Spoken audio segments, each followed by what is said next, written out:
La veuve de Corée, 1851.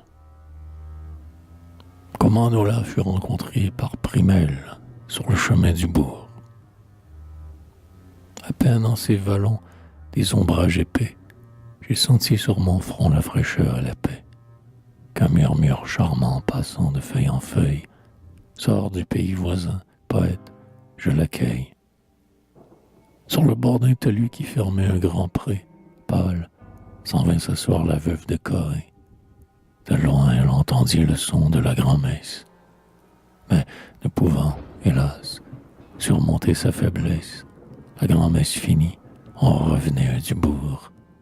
Qu'au bord de ces talus, le cœur froid, le front lourd, elle cherchait encore la jeune et belle femme. Si parmi ces chrétiens serait une bonne âme, un passant dont le bras l'a mis dans son chemin. Mais pitié, nulle main ne lui serra la main, et, plus faible toujours et toujours délaissée, pâle, elle gisait là comme une trépassée. Oh, c'est que la beauté est faible contre le mal, la beauté, même au champ, est un présent fatal. Quelle femme, en voyant Nola, n'était jalouse? Quel homme ne rêva de l'avoir pour épouse? Or, le jeune Primel, par ses amis fêtés, plus tard que de coutume au bourg était resté, avec ses grands cheveux que partage une raie, sous les plis réguliers de son immense brai. Seul il s'en revenait par les prés verdissants, heureux de la saison et de ses jeunes ans. Car des murs de la ville à la lubre campagne, cet âge d'or, toujours un rêve l'accompagne. Par-dessus les buissons, il regarde. Est-ce vous, blanche veuve? Et déjà, comme un nouvel époux, il disait, sur mon bras appuyez ce bras faible. Je suis l'arbuste fort, vous, la tremblante yèble. Jusqu'à votre logis, il vous faut un soutien. Venez, les médisants sur vous ne peuvent rien. La veuve à ce jeune homme obéit sans rien dire, et tous deux cheminaient avec un doux sourire. Pourquoi, dit-elle enfin, maîtrisant son émoi, quand tous si durement me délaissaient? Pourquoi, seul voir mon abandon, vous, pauvre mais superbe, et d'où vient que l'arbuste est l'appui du brin d'herbe? Dieu vous fit un bon cœur, ô Primel, un bon cœur. Vous n'êtes point léger, vous n'êtes point moqueur. La femme sans soutien, le vieillard sans défense, sont vos frères, amis de tout ce qu'on offense. Puis ce fut un silence, et par les chemins creux, ils allaient, et leur cœur ému battait entre eux. Que du moins elle méritait un jour son salaire, reprit-elle, et, de grâce, écoutez sans colère. Lorsque mon vieux mari mourut dans sa maison, le cher être y laissa des choses à foison. J'ai du blé dans mon champ, du linge dans mon coffre, un tiroir plein d'argent. Tout cela, je vous l'offre. Vous-même l'avez dit, il me faut un soutien. Femme ne peut régler son âme et son bien. Donc, homme plein de cœur, à vous je me confie. Vous sauverez mon bien, ayant sauvé ma vie. Lorsque les nids chantaient parmi les buissons verts, par ce mois enflammé, par ces chemins couverts, Primel, jeune Primel, la séduisante épreuve, mais déjà sur sa terre entrait la belle veuve. Le hameau fermentait, et les garçons fermiers, les grands jeux du dimanche autour des châtaigniers, tel un homme qui craint de parler dans la fièvre, éteignirent vos yeux, fermèrent votre lèvre. Est-ce tout? Le bonheur, au cœur est résolu, si l'on ouvre à sa voix, passe et ne revient plus. Quand l'arme du chasseur hésite, l'hirondelle, dans les fonds bleus du ciel s'élance à tire-d'aile. Et moi, pour apporter leur entretien comment, ai-je su pénétrer ce mystère charmant? À moi, des plaines aux vallées, d'invisibles esprits les landes sont peuplées. Les guerriers ont des yeux, ils entendent, sans voix, de vos chastes accords se parler dans les bois. Mes vers se sont émus, douce histoire, je l'aime, comme une belle chose arrivée à moi-même, et comme d'un bourgeon près de s'épanouir. De vos amours, j'attends la fleur qui doit sortir. On voit des noms écrits autour des arbres verts. Plus d'une chanson tendre est déjà composée. Les cœurs des amoureux laissent couler des vers, et l'aube épanche sa rosée. Ah, voici le renouveau. Que chante-t-on, pastoureau, sur la lande? Que chante l'oiseau petit, tout en bâtissant son nid dans les touffes de lavande? L'oiseau, voletant toujours, chante et chante ses amours. Nous, de même, tout pâtre, ainsi que l'oiseau, chante en suivant son troupeau, et chante encore ce qu'il aime. C'est bien, oiseaux, jeunes gens, mêlés, durant le beau temps, vos voix douces. Chantez, aimez à la fois, sur la lande et dans les bois tapissés de mousse. Cette chanson, écrite autour des arbres verts, un simple journalier là, dit-on, composé. Les cœurs des amoureux laissent couler des vers, et l'aube épanche sa rosée.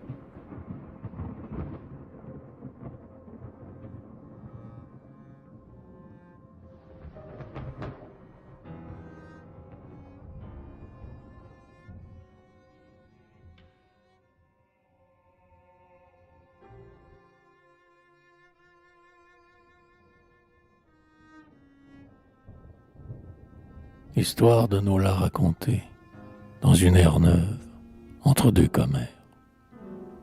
Ce qu'elle augure pour Primel.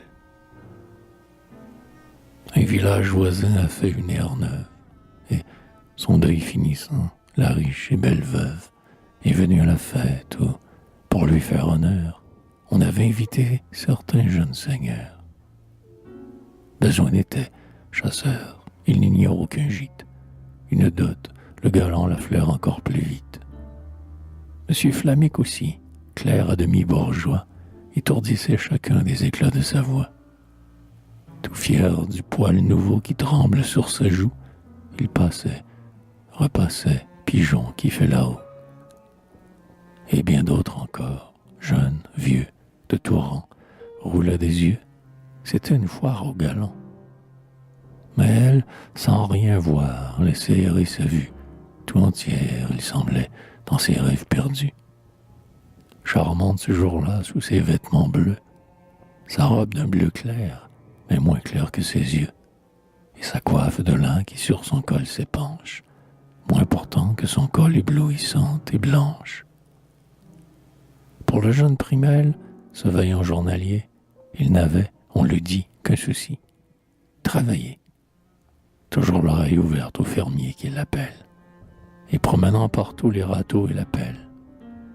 Mais le hautbois éclate, et sans autre labeur, le sol va se durcir sous les pas des danseurs. Et l'air, tout le jour aplani, foulé, de seigle et de blé noir, bientôt sera comblé.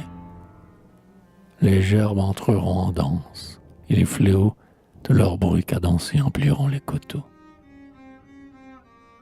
Ah, quand la belle veuve apparut dans la ronde, une commère, langue en paroles fécondes, qui jour par jour savait tous les événements, et baptême joyeux et noir enterrement, afflux de son caquet, se livrant de plus belle, disait à sa voisine aussi parleuse qu'elle.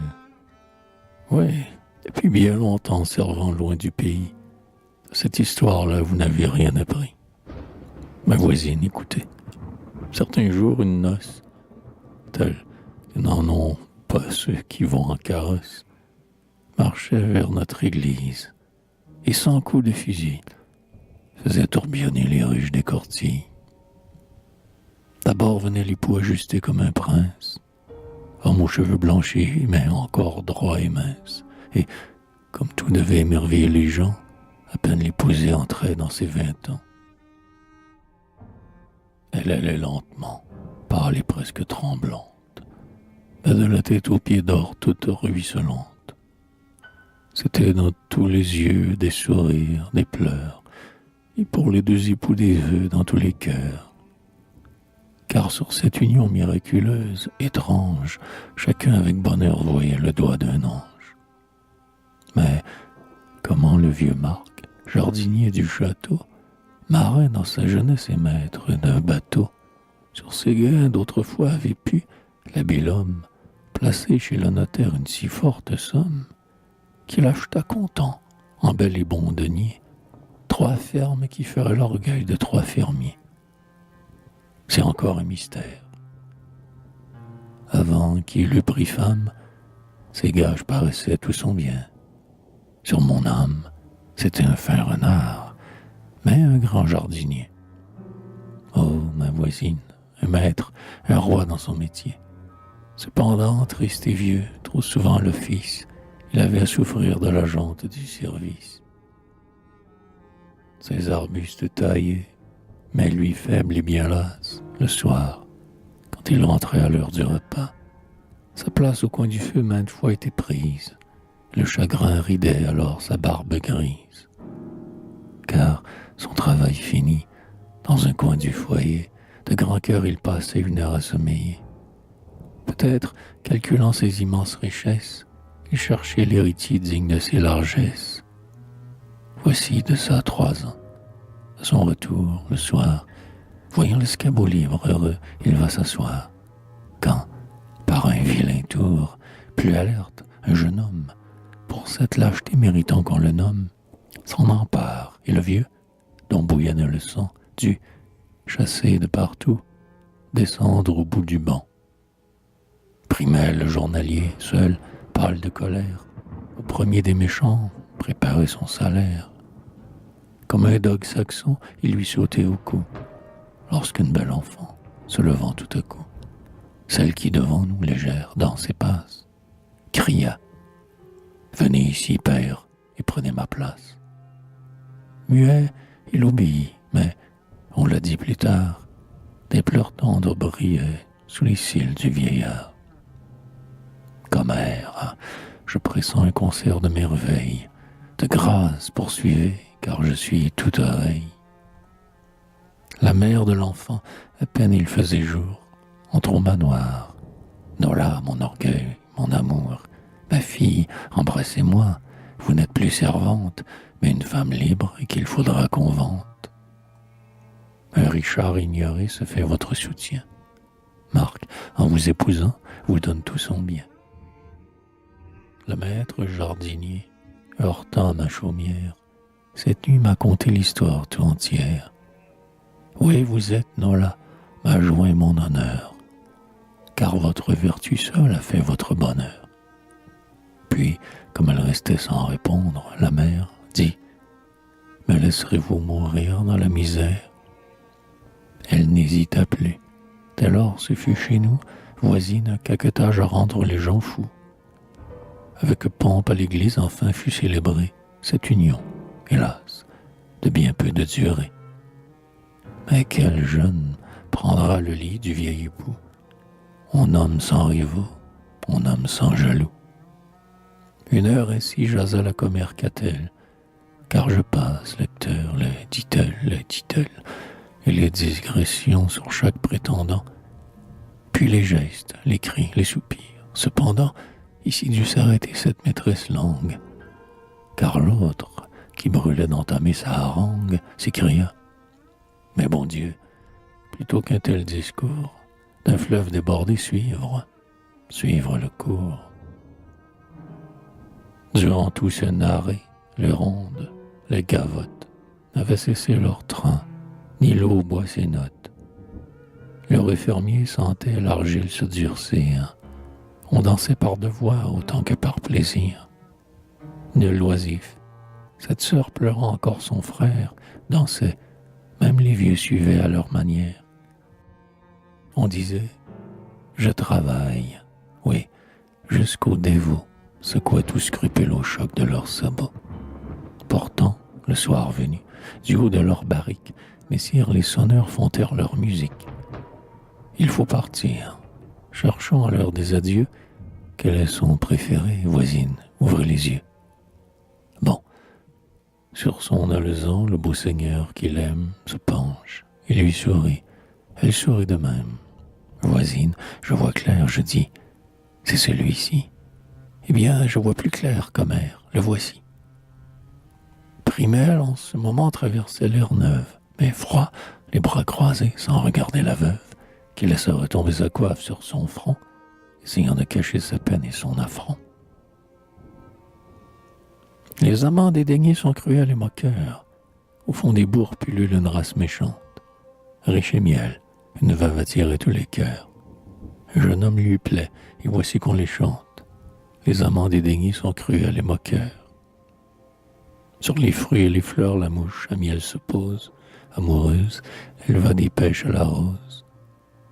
Le murmure léger qui dans son vol la suit, c'est de la volupté l'irrésistible bruit. Chaque nouveau printemps, tel j'accours, quelle belle n'entend son nom chanter dans ma chanson nouvelle. Une veuve aujourd'hui me possède, Nola. Où va cette charmante? Aussitôt me voilà. J'ai délaissé les fleurs pour la pêche vermeille. On peut dire de moi ce qu'on dit de l'abeille. L'abeille harmonieuse et que l'amour conduit. Elle erre sur la fleur, elle goûte du fruit. Jamais l'amant heureux ne trahit ce qu'il aime. L'avare pour son or est moins mystérieux. Primelle, tu n'as point facile rime sur toi-même. C'est la voix d'un méchant, le cri d'un envieux. Jamais l'amant heureux ne trahit ce qu'il aime.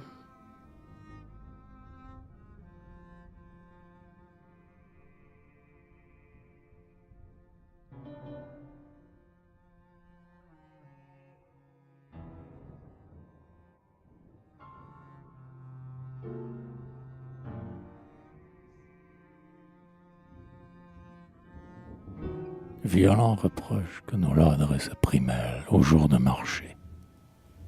Réponse et départ de Primelle. Oh, fuyez les pardons, redoutez les veillées. Âme pleine d'amour et toujours épiée. Où les cœurs sont en jeu, tout est rusé danger. Les serments de main ne peuvent s'échanger. Les aveux charmants, paroles couvertes, trouvent dans tous les coins des oreilles ouvertes. Mais les jours de marché mouvants, tumultueux, aux rumeurs de la foule, aux grandes voix des bœufs, venez. Tout à son gain, la pensive avarice n'ira point s'enquérir de votre vain caprice. Ses yeux sont sur sa bourse et le choix d'un taureau, l'allure d'un poulain occupe son cerveau. Sous la halle profonde, aux portes des auberges, prenez-vous donc les mains, jeunes gens, belles vierges, leur fouet autour du cou, leur chapeau sur le front, acheteurs et vendeurs sans vous voir passeront. La veuve, ainsi pensait quand, sous sa mante noire, le jour de Saint-Michel, elle vint à la foire. Je le retrouve encore, le fleuve de l'Élé, et l'Isole, mon cœur est toujours appelé. Ô sombre de l'Élé, clairs eaux de l'Isole, de vos bords enchantés, je dirais chaque saule. Or, la foule remplit les murs de Camperlé, et les marchands forts ont partout étalé, mais les draps les plus fins, les toiles les plus blanches, les tabliers soyeux, parures des dimanches, n'attirent point Nola. De portail en portail, puis sur l'immense place, au milieu du bétail, elle erre bien longtemps. Enfin une boutique, adossée à la tour de l'église gothique, l'arrête. Elle s'approche. Un jeune homme était là. Voici, sous un auvent, comme elle lui parla. C'est moi. Pourquoi me fuir lorsque dans une fête j'arrive en rougissant vous détourner la tête? Viendront les soirs d'hiver. Vous verrai-je, à mon nom, comme de ce marché fuir de chaque maison? Suis-je donc vieille ou laide? Imprudente la femme, malheureuse à jamais qui laisse voir son âme. En un jour bien amer vous trouvant généreux, j'avais dit dans mon cœur, je veux faire un heureux. Nos biens sont différents, mais notre âge est le même, et ma fortune et moi serons à lui, s'il m'aime. Las, vous ne m'aimez pas, plus âpre chaque jour, l'orgueil dessèche en vous la tendre fleur d'amour. Il reprit, je suis tel que dans notre jeune âge, en moi la fleur d'amour rit de l'orgueil sauvage. Un cœur simple et loyal me dit seul mon devoir. Celui qui sait donner sait aussi recevoir. Comme votre beauté, je sens votre mérite. Et ce n'est jamais vous, ô veuve, qu'on évite. Pourtant, j'ai ma fierté. Devant votre foyer, si je m'assis en maître, un jour, moi, journalier, par le travail des champs ou par quelque négoce, je veux du moins gagner mes vêtements de noces. Loin de vous éviter, alors je viens à vous, debout, sur votre seuil, je dis, voici l'époux. Tel fut son discours fier, mais tendre, et, comme preuve d'une verte ceinture, il enlaçait la veuve. Et des bouts de la chaîne entre ses mains flottants. Près de lui, prisonnière, il la retint longtemps. Et les ardents soupirs, les expressions molles, qu'on en vit au jour froid des sévères paroles, s'échangèrent sans crainte à l'ombre de l'auvent. Puis tous deux, accordés, s'éloignèrent rêvant. On pleure amèrement seul, loin de son pays, loin de l'objet qu'on aime, amèrement on pleure. Primel a tout quitté, ses amours, sa demeure, et sombre au bord des flots, il chante ses ennuis. Elle avait les yeux noirs, une figure blanche, un cœur ouvert à l'amitié. Reviens, jeune homme errant, vers l'âme jeune et franche. La tourterelle fait pitié quand elle a perdu sa moitié. Le hameau verdoyant dans un creux des montagnes, comme un nid, dormait appuyé. Reviens, ô voyageur, vers tes belles campagnes. La tourterelle fait pitié quand elle a perdu sa moitié. Tel leur ami au bois qui le vire éclore, tel, plus d'un orage essuyé, l'exilé reviendra vers tout ce qu'il adore. La tourterelle fait pitié quand elle a perdu sa moitié. Seul loin de votre ami et de votre demeure, jeune homme sombre, et si vous chantiez vos ennuis, heureux encore celui qui chante alors qu'il pleure, et, de larmes baignées, s'apaise avec ses bruits.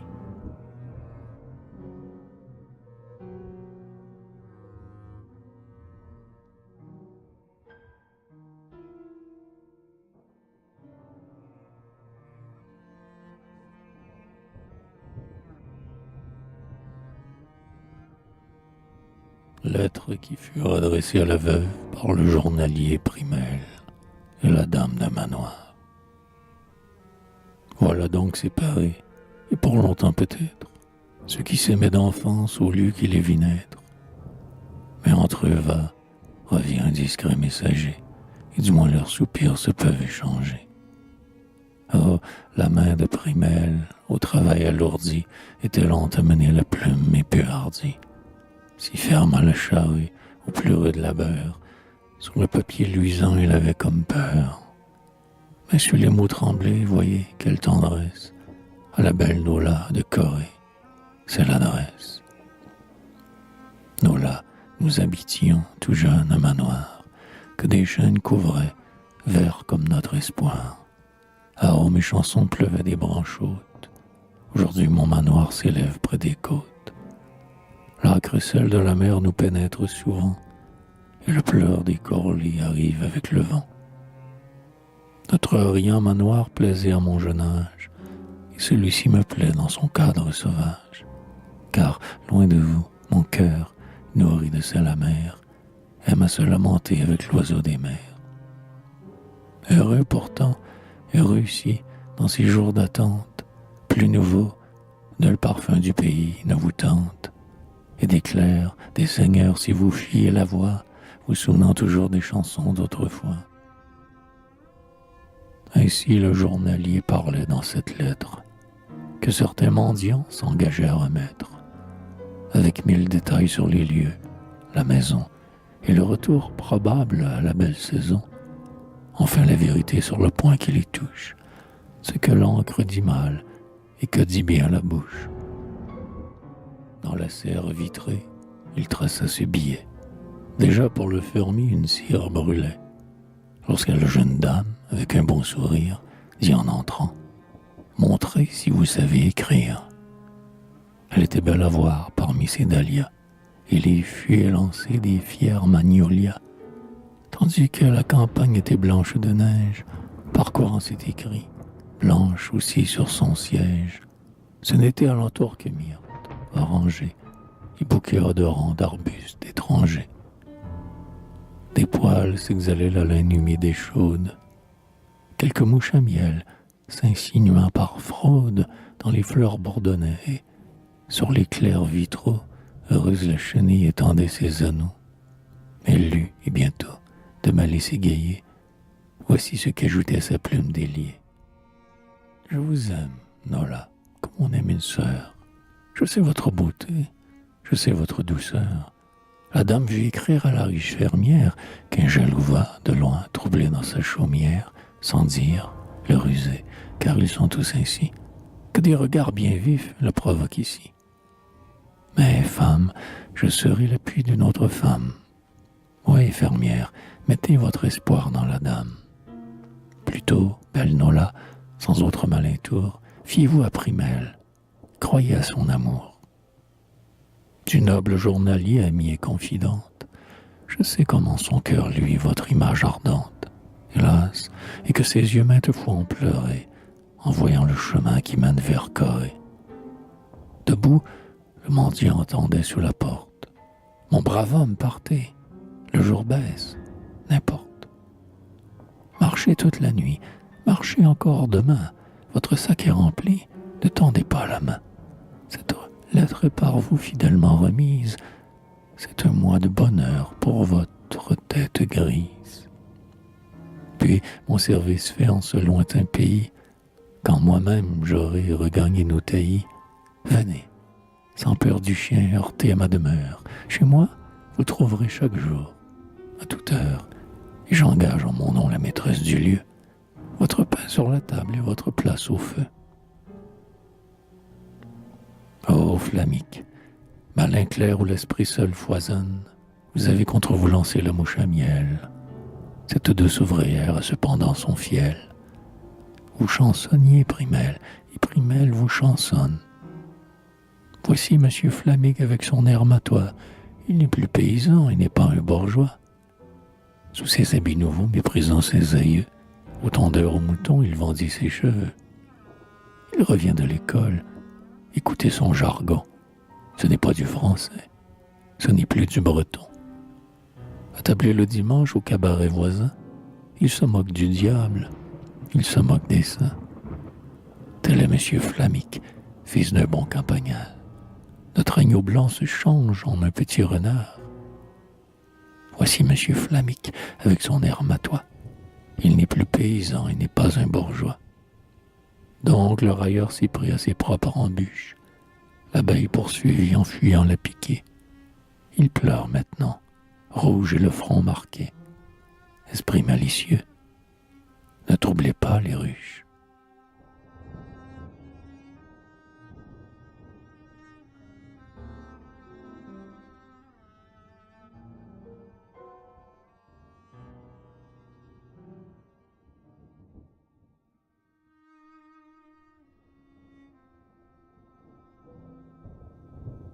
Merveilleuse réunion de Primelle et de Nola à la fontaine de la ferme. Sous de grands châtaigniers, honneur de son domaine, la veuve est affilée au bord d'une fontaine. Au murmure des bois, au murmure des eaux, entre ses doigts légers tournent les blonds fuseaux. L'herbe jette alentour ses marguerites blanches, et les oiseaux chanteurs sautillent sur les branches. Mais que lui font les fleurs, les concerts du pourpris? Primelle, son doux Primelle a quitté le pays. Dans un manoir lointain, du côté de la grève, il s'est mis en service. Et là, sans peine ni trêve, comme un cerf à la glèbe, ouvrier diligent, de ses habits de noces, il amasse l'argent. Car s'il reçoit les biens de la femme qu'il aime, ses habits du grand jour, il les paiera lui-même.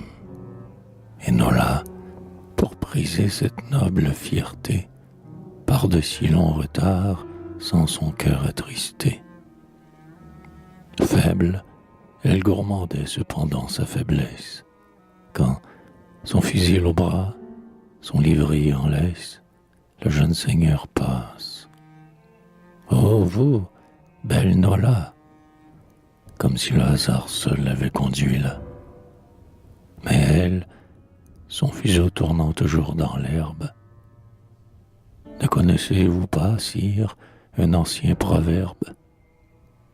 Il comprit, et, lançant l'agile lévrier, le galant ce jour-là ne courait qu'un gibier. Puis arriva Flamique, battant chaque feuillage. Cherchant des nids, il vint ainsi jusqu'au village. Eh bien, cherchez plus loin, mon bel ami, cherchez. Ici, depuis longtemps, les nids sont dénichés. Sans un geste, un regard, sans quitter son ouvrage, elle savait jeter le mot qui décourage. Mais le soleil baissait et, sous l'astre penchant, la fontaine, miroir qu'enflamme le couchant, brillait. Le sein du lieu, majestueux et riche, le sein resplendissait tout doré dans sa niche. Lors, sur la belle source, inclinant son beau front, et pensive, la veuve en regarda le fond. Là scintillait aussi, comme un jeu de féerie, des fragments bigarrés de rouge poterie. Elle-même naguère en fit don à ses morts. Car les esprits, sitôt qu'ils ont quitté leur corps, s'en viennent près des eaux, ces mornes purgatoires. Errer, se laver des fautes les plus noires. Ils sont tristes. Plaignons, nous disent les anciens, plaignons les trépassés, que chacun songe au sien. Lorsque son vieil époux mourut, la jeune femme sema donc ces fragments pour réjouir son âme. Toutefois, par degrés quittant ce souvenir, vivante, elle tourna son cœur vers l'avenir. Une épingle attachait le bord de son corsage, autre croyance antique, infaillible présage. Si l'épingle descend au fond sans dévier, disait-elle, et tremblant déjà de l'essayer, si le fond la reçoit et sans qu'il dérive, il m'a resté fidèle et fidèle il arrive. Puis elle reprenait, tremblant encore plus fort, imprudent qui venons pâle tenter le sort. Mais si l'eau de la source en jaillissant l'entraîne, comme ce dard léger, c'est que son âme vaine et des courants mauvais sera tombée, hélas, entraîné par une autre. Il ne reviendra pas. L'épingle cependant des doigts fins de la veuve glissait et, pour bien voir la redoutable épreuve, de l'onde frissonnante elle approche les yeux, lorsqu'un bruit, comme fait le pas d'un curieux, un léger frôlement penché ainsi l'arrête. N'osant plus regarder, ni relever la tête. Oh, si le clerc rusé, si le hardi seigneur l'ont surprise livrant le mot de son honneur, s'ils ont à la fontaine entendu ces paroles, demain joie de tous, aux folles entre les folles. Pourtant, par un effort subi, ah, sur le ciel, entre les arbrisseaux, qu'a-t-elle vu? Primelle, ouais, Primelle arrivait de son lointain voyage, rapportant les ébigognes par son courage, et qui la regardait avec des yeux en pleurs, et ne pouvait parler, et lui jetait des fleurs. Primelle libre, bientôt le chef de ce domaine, brillant comme le sein doré de la fontaine. La servante de la quenouille. Primelle a découvert le secret de son âme. En dormant, il chantait hier cette chanson. La harpe, au moindre vent qui passe, jette un son. L'églantier son parfum, le cœur aimant sa flamme.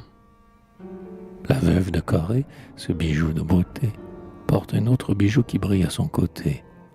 Chaîne de fin laiton, bague jaune et sans rouille, la servante de la quenouille. C'est le nom de la graffe aussi pure que l'or, qui reluit au corset des fileuses d'Arvor. Mais, chaîne de laiton, bague luisante et neuve, j'aimerais mieux encore la veuve. Je veux voir, bel enfant, je veux toucher l'anneau, ou pend votre quenouille avec ce long fuseau, et, vers elle inclinée, je bois l'air de sa bouche, femme et bijoux, ma main les touche. Mais qu'un cœur bien épris apprend à s'épancher, le sommeil parle, amant, dormez vos portes closes. Mais qu'importe, un jour vient qu'il faut cueillir les roses. Primelle, vers l'églantier, n'a plus qu'à se pencher.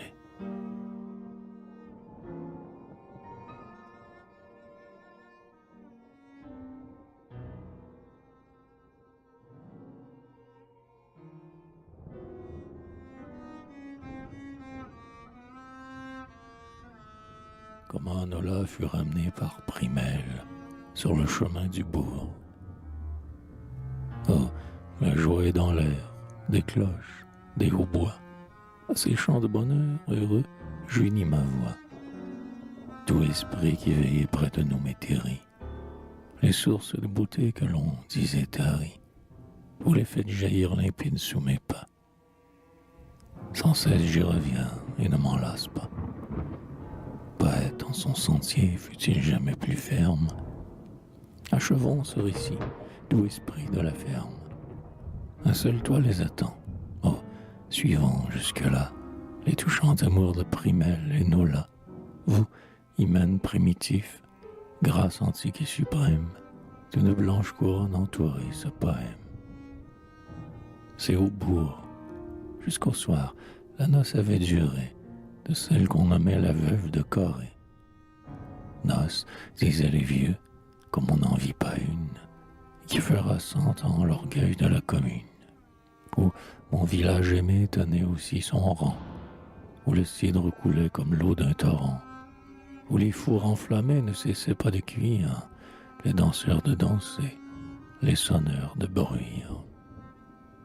Fête immense, surtout splendide, radieux, les nouveaux épousés émerveillaient les yeux. Leur bonheur mutuel éclairait leur visage. Du même âge, tous deux et dans la fleur de l'âge, toujours se souriant à la danse, au repas, et la main dans la main, ils ne se quittaient pas. Chacun, tout attendri, redisait leur histoire, que, dans nos jours mauvais, on aurait peine à croire. Celle qu'un vieillard riche aima, pour son bon cœur, libre, épousant aussi son jeune bienfaiteur. D'abord, c'est leur rencontre et la fuite soudaine de l'un, puis son retour superbe à la fontaine. Enfin, le pur roman que plus d'un a rêvé, tout l'idéal perdu dans nos bois retrouvés. Selon l'usage antique, une nombreuse escorte, le matin, les prenait sur le seuil de leur porte, les mena jusqu'au bourg, mais lorsque vint la nuit, Primelle dit « Je pars seul, sans être reconduit. » Donc les 1000 invités enfourchant leur cavale dans le creux des chemins, bientôt par intervalles, retentirent leurs cris et les pas des coursiers. La lune se levait claire sur les sentiers. Le jeune époux alors du portail de l'auberge approcha sa monture, et telle qu'une vierge, la veuve vint s'asseoir derrière son seigneur, tandis que le hautbois des vents, le blond sonneur, sur la route entonnait l'air du départ, l'air tendre que, genoux vieux, sans trouble on ne saurait entendre.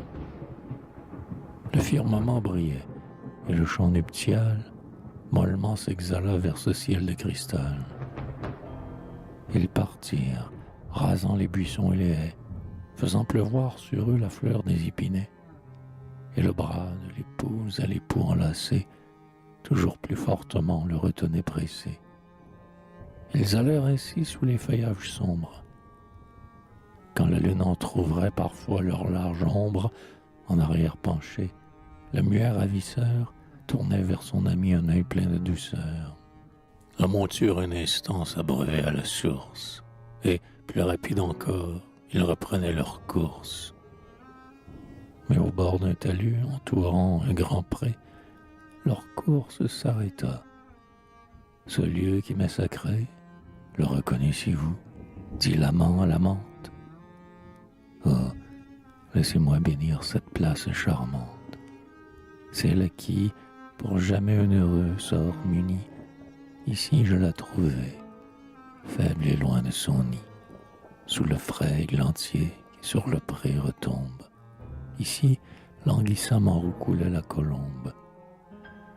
Je vins, mon chant plaintif était l'écho du sien. Son nid sous les grands bois va devenir le mien.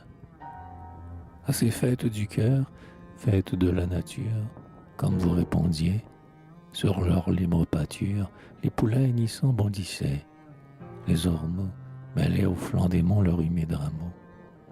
Des senteurs traversaient la lande, et les nuées faisaient jaillir la flamme en de longues traînées. Par cette sainte nuit plus belle qu'un beau jour, accord mystérieux, tout ne semblait qu'amour.